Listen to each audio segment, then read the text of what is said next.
RESTOMOD 101.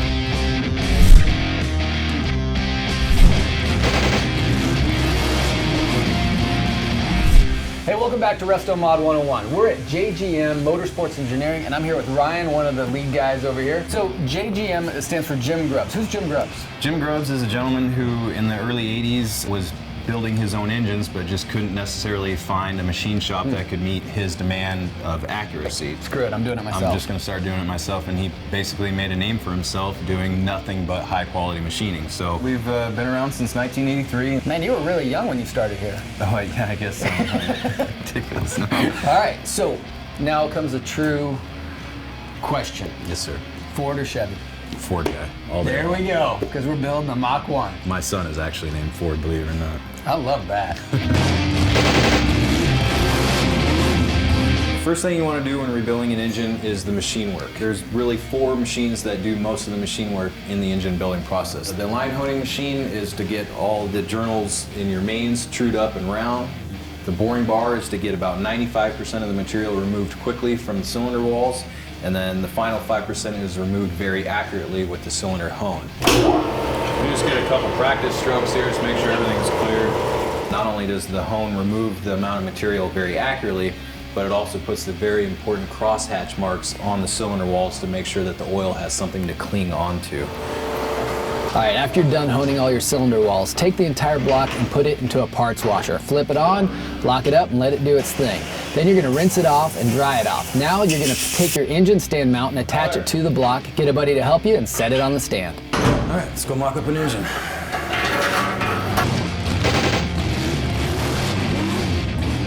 Right now I'm just wiping down the bearings before I put them in for mock-up. You always want to put at least a little bit of lubrication on the bolt threads and under the bolt heads. That way you get a much truer torque reading. You're not overcoming the friction generated by the threads in the block. You always want to torque things down in steps. That way you're not over-tightening one particular side and loading the bearing. Okay, we'll go ahead and measure the crank and check our bearing clearance. Mic the crank down to the 10,000th of an inch. That way we can set our gauge up to what this measures here, put it in this circle here and measure the difference, and that will in turn give us our bearing clearance or oil film thickness. So as your engine is running, the difference here will actually be how thick the oil film is that's protecting the crankshaft from the bearings. 2.4 to 2.5, which more or less means just a little over 2 thousandths. The hair off your head is about 2 thousandths thick, so if you want to divide that in half, that thickness is about the thickness of the oil that is protecting the crankshaft from the bearing. We don't necessarily need to put every bearing in for mock-up purposes. It just needs enough for the crank to be supported, both rotationally and forward and aft. A little bearing lube here. Was that the bottle, or? It was actually, thank goodness.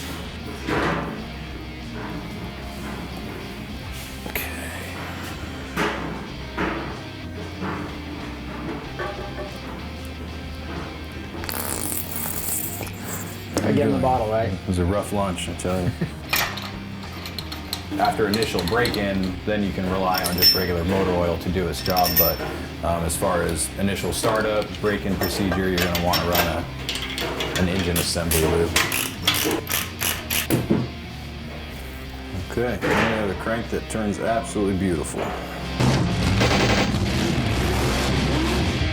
Okay, what I'm going to do now is do the same thing I did to the main bearings, but with the rod bearings to ensure that we have adequate oil clearance by putting the bearing halves in there, just as you would during assembly.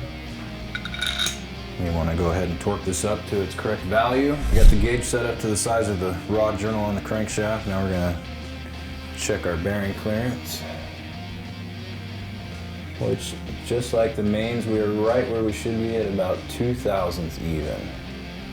So that'll be just perfect for our application. I've already pre-assembled a rod and piston here for mock-up purposes, but right now we're just going to put in a rod and piston in each of the 4 corners and find out where the piston comes in relationship to the deck here, so at top dead center. Now, if you're installing a stroker crankshaft, it's very important that you actually check your clearances down on the bottom end in this area here. But because this is a stock stroke crankshaft, we will not be needing to do that. However, we will be needing to check where the piston comes at top dead center in relationship to the deck. So we'll do that with a deck height checker. And what we want to do is take the average of where the piston comes up at top dead center here.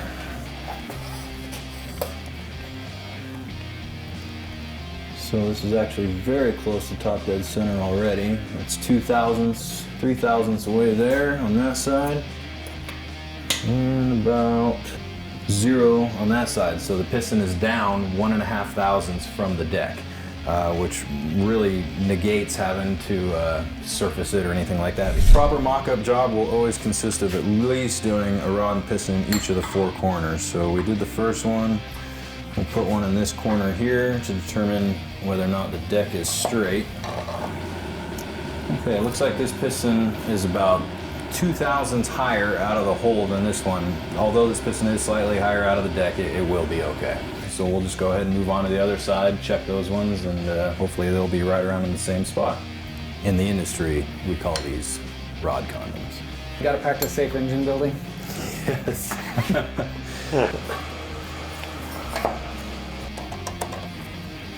Make sure the gauge is reading 0. Which it is. And you always want to make sure you take an average of both sides, and that will be your deck height. So this one is out of the hole again about 2/1000ths, which is just about the exact same height as that one was over there.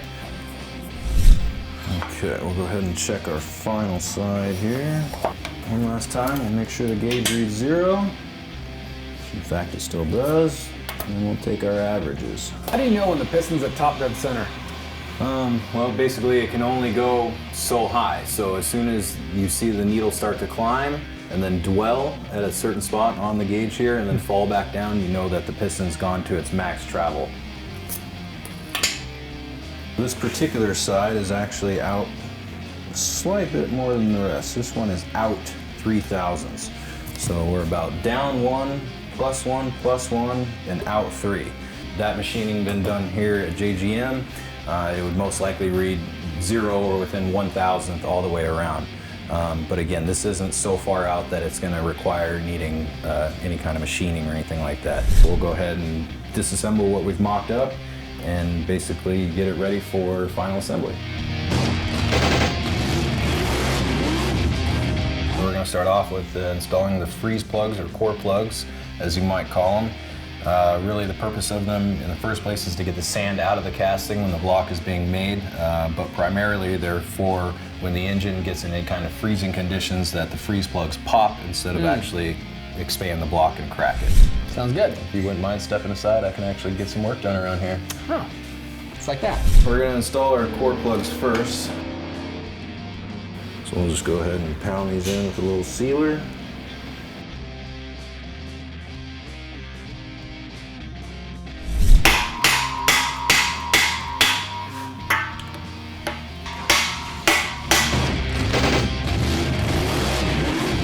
First things first, we're going to go ahead and put some assembly lube on the camshaft bearings. Next, we'll go ahead and install the camshaft. The thing we want to do is be able to liberally coat the lobes here with a special lube called moly disulfide. It's an extreme pressure lubricant, which is very critical for cam break-in, which is, in layman's terms, the relationship that is developed between the lobe and the camshaft lifter. It's a very critical part. You want to do it nice and slowly and accurately, just to eliminate running the risk of scratching the camshaft bearings with the lobes of the camshaft. And it turns beautifully.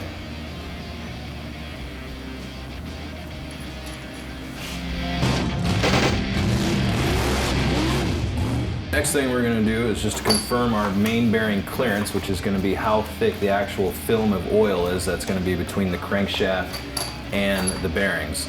And we want to be sure to use the fasteners that we're going to use in the end build, just so it's that much more accurate. These fasteners again are from ARP. They really make the best stuff in the industry.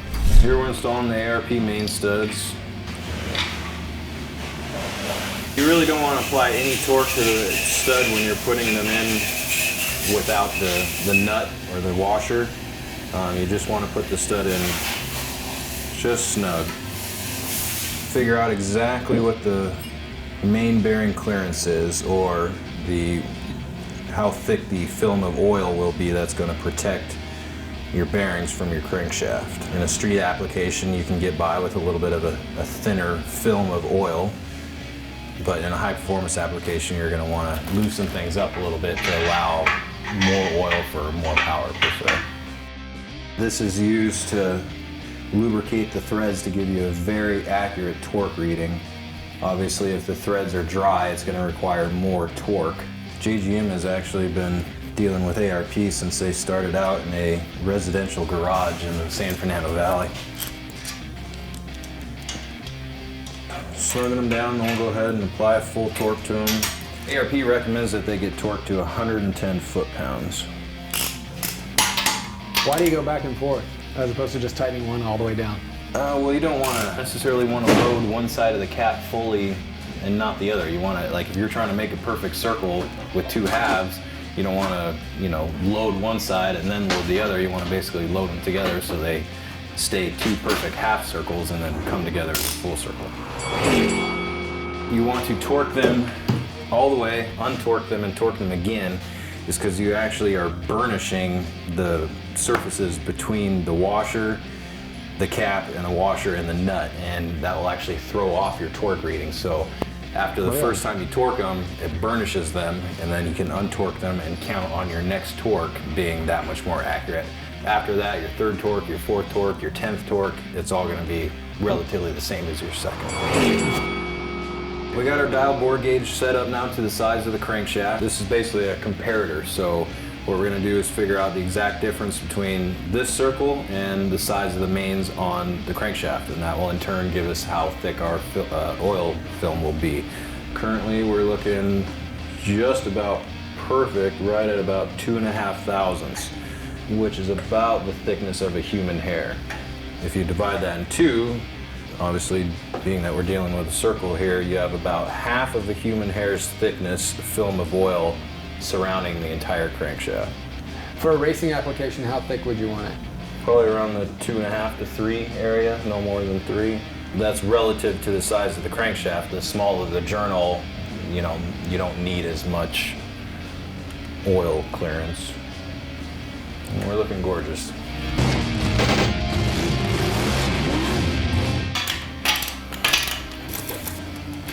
Did you tell us what your least favorite part of building a motor was? I'd have to say anytime I'm working on a Chrysler isn't a beautiful day. I know you're serious. These are rear main seals, and these have to go in before the crankshaft because they encompass the crankshaft 360 degrees. So you have to put one side in first, drop the crankshaft in, then put the other side of the seal on. I prefer to put a little bit of silicone on the back of the seal, one to act as a sealer and two to act as an adhesive to keep the seal from rotating or anything that might happen, such as that. This is assembly lube, just as the camshaft had moly put on it. You don't want to necessarily build a fresh engine with just engine oil, for the sheer fact that things need to break in and develop a relationship with each other, and sometimes just regular engine oil won't cut it. Now everything's ready to go ahead and install the crankshaft.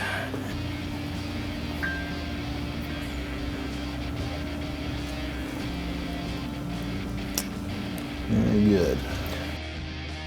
Next, I'm going to go ahead and torque everything up, ensure that the crankshaft thrust is okay, and then we'll go ahead and prepare our rear main seal and our rear cap and put that on. A crankshaft thrust, not only does the engine obviously have to rotate this way, but it does have to move slightly forward and aft. So you do need a very small amount of clearance, usually between 4 to 8 thousandths, that the crankshaft can actually move front to back in order to allow the crankshaft not to burn up, because if you have too little of clearance, it'll basically just heat up and burn all the bearings down. Not a particular order as far as the mains go when torquing. Cylinder heads, absolutely, but mains, no. Okay, prior to putting the number 5 cap down permanently, I always like to make sure that the thrust bearing has adequate clearance. That way I don't have to risk gluing down the rear main seal, having to pop it all back apart to adjust the crankshaft thrust. So currently, it looks as though we have 6/1000 thrust, which is absolutely perfect. You want somewhere between 4 and 8/1000. Install our rear main seal in the cap here. It is directional, it can only go in one way. And I always like to just put a little silicone on the ends here. Now I always like to clock the seal in such a way that the two parting lines are actually offset from the parting line in the block. If you offset it, you know, just 3/8 of an inch, well now you kind of alleviate a possible chance for an oil leak. So then you push the opposite side in so they balance out. Exactly, yeah.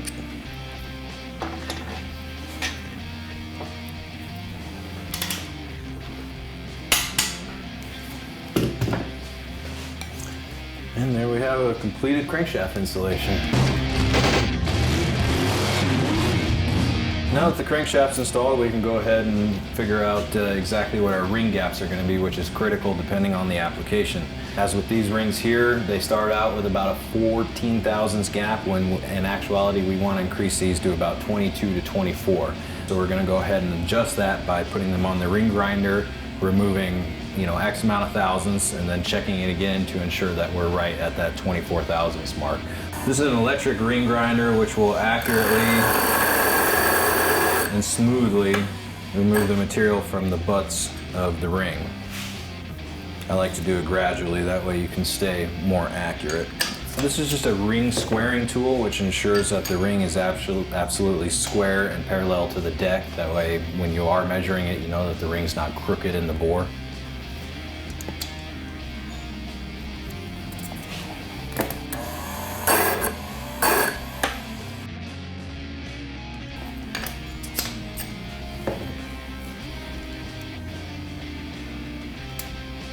Perfect.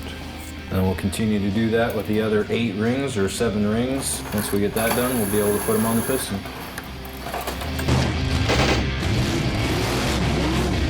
The connecting rods have already been rebuilt with ARP hardware. They've been resized, and during the resizing process, we actually already set up the bearing clearance, which we put to 2000s clearance. We also already hung the rods on the new Keith Black pistons. Now we're going to be installing our piston rings. Currently I have the rings soaking in a break-in oil, which is just a high detergent oil that helps the rings seat during the break-in process. This is the oil expander ring, so this is actually what acts somewhat like a sponge to retain some oil. So as the piston is actually going up and down in the bore, this is leaving a thin film of oil on the bore to basically protect the piston from seizing in the cylinder bore. You always want to start off with the oil ring just because it's down low, and you want to start off low and work your way up high. The next 2 rings are compression rings, which are the 2 rings that actually seal in the gases inside your combustion chamber to create a good seal. And this tool is called a ring expander. I mean, rings can sometimes be pretty brittle, so if they are, you know, expanded past their breaking point, then obviously you'll have to get new rings. These 2 rings look very similar to each other. Sometimes they are made of the same material. This is a moly ring package where the top ring is actually coated with a thin layer of moly. Again, an anti-friction coating. You want to install your first compression ring, and then the moly ring has a silver face to it, so there's real no mixing them up. There's just one or the other. Be sure to stagger your ring gaps, that way you're not allowing combustion gases a direct path around the piston and into your crankshaft or into your crankcase area. So instead of just lining up all your gaps in one area for a direct shot, then you want to stagger them to ensure that, you know, the air would actually have to go around this ring, around this one to actually finally escape past the piston into the crankcase.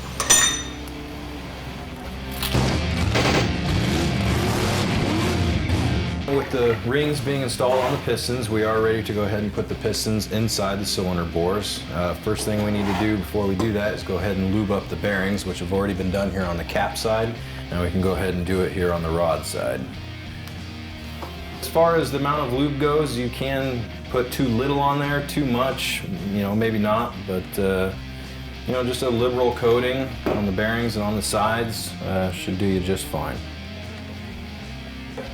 Okay, now that our bearings are lubed, we can go ahead and install the pistons into the bores. The piston rings actually squeezing against the bore is what seals in the combustion gases. With that being said, we actually have to compress the rings smaller than the piston to get them in the bore. Therefore, we use a ring compressor, which will squeeze the rings down to allow them to get into the cylinder. Install these rubber sleeves over the rod bolts. That way we ensure that as the piston is being driven into the bore, that the rod bolts don't nick the machine surface of the crankshaft and cause an issue that would have to be dealt with. And what you want to do is make sure that the crankshaft throw is at the bottom of the stroke. That way you get the whole piston down in the bore.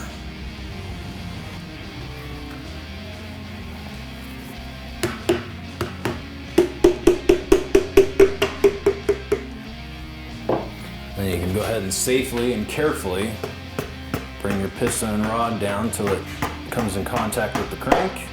We always like to stamp the connecting rods both cap half and rod half. That way we know that they belong back to each other. But in the same sense, we also assign each rod and piston to a specific hole. So the rod stamped with number 1 will go in the number 1 hole. The rod stamped to number 2 will go in the number 2 hole, so on and so forth. Well, now we can go ahead and install our rod cap here using the ARP nuts. Be sure to use the ARP lube in conjunction.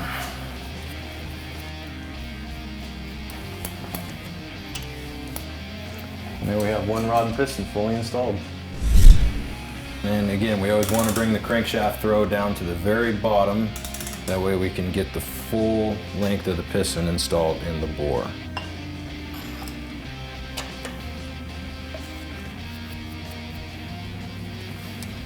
There's 2 of them. Hey Norman, you wouldn't mind coming over here and giving it a shot yourself, would you? No problem. No It's problem. harder than it looks, but I think you're capable of doing it just fine. All right, so start with this guy. Yeah, always want to make sure that's I'm not at that point yet. Okay, all right. Go ahead and put your ring compressor on there. It doesn't sit in there, it just No, hovers. yeah, it doesn't index, it just hovers on there. Okay. You're going to want to grab your number 5 piston. All right, then I'm gonna put my little boots on with my boots. See, I know what's happening. I want the valve facing You want in, the valve right? relief at the top, yeah. So go ahead and I'm gonna drop this in Drop the very ring. carefully. and then slowly just pinch the rings in and let gravity be your friend there. I don't think gravity likes me very much. Go like that. There you go. First, seat the ring negative. No? No. Go ahead and seat the ring compressor. Just tap the ring compressor down. No, not the piston, just the black ring there. How hard? A couple little taps just to make sure it's seated nicely. And go ahead and hold it firmly with one hand and tap the piston down. No. There you go. Why not this hand? Just Just cuz? seems more destructive that way. Yeah. Harder than that. Well, I you're guess. just going to want to be sure to hit it like a man, that's all. Wow. Sorry. How far? Till it's about level with the deck? Exactly. That looks just about perfect. Beautiful job, Norman.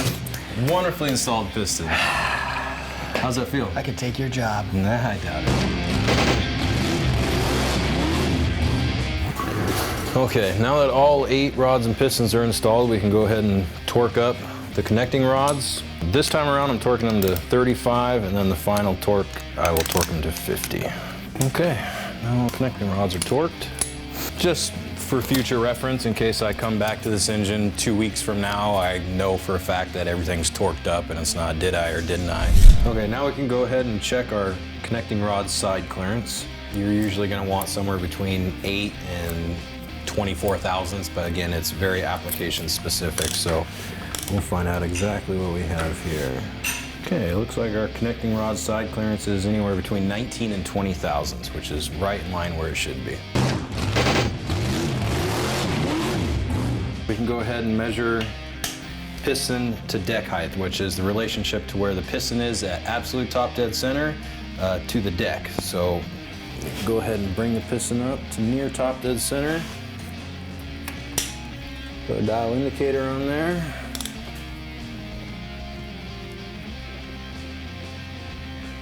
That's right at 0 on that side. And you always want to take an average of both sides. So if that one is 0 and this side is out 6, that gives us a piston protrusion of 3 thousandths. Go on down the line here and measure each individual one. So really on average we have the piston sticking out about 4 thousandths on this side.